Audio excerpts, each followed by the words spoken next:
misschien zijn er al enkele onder jullie die zo gedacht hebben, ja, feestelijke viering, maar hoort daar nog niks bij, misschien een glaasje achteraf.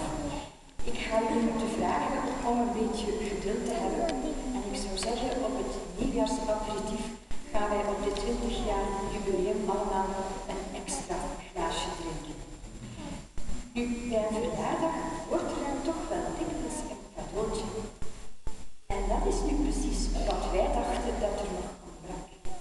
Meneer Pastoor, voor uw 20 jaar priester zijn in deze maand willen wij heel de bankers een cadeautje geven als bedanking voor die 20 jaar priester zijn, maar ik wil er toch bij zeggen als aanmoediging om nog een tijdje met ons vol te houden.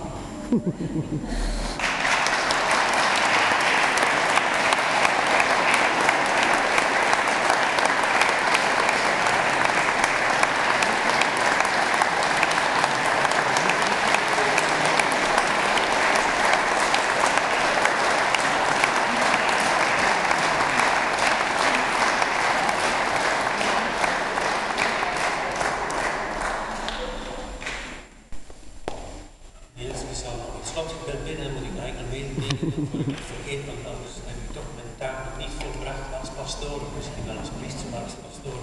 Er komt nog.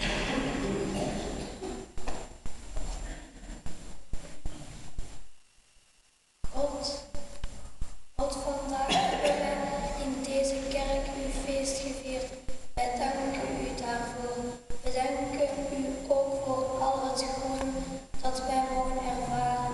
Wij vragen u, laat ons nooit vergeten dat u er bent voor ons. Dat vragen wij u door Christus onze Heer. Amen. Dat is voor ons. Amen. Stijntje, dank u wel. Zo mensen, we zijn er rond. Ik dank u dus van harte voor uw meevieren en ik zou zeggen het geschenk. Ja, het is ook de mens zelf, dus ik moet toegeven, dank u wezenmalig Heer. Ik ben hier graag. Ja, dat is een mooi geschenk hier te mogen zijn, leraar kunnen zijn in Antwerpen en hier nu zo priester kunnen zijn. En ik dank van pastoor. We doen er nog even voort als we de gezondheid toelaten. Bedankt ook hier het geschenk achter mij en de gezinsvieringen. Ik meld ook het overlijden vrijdag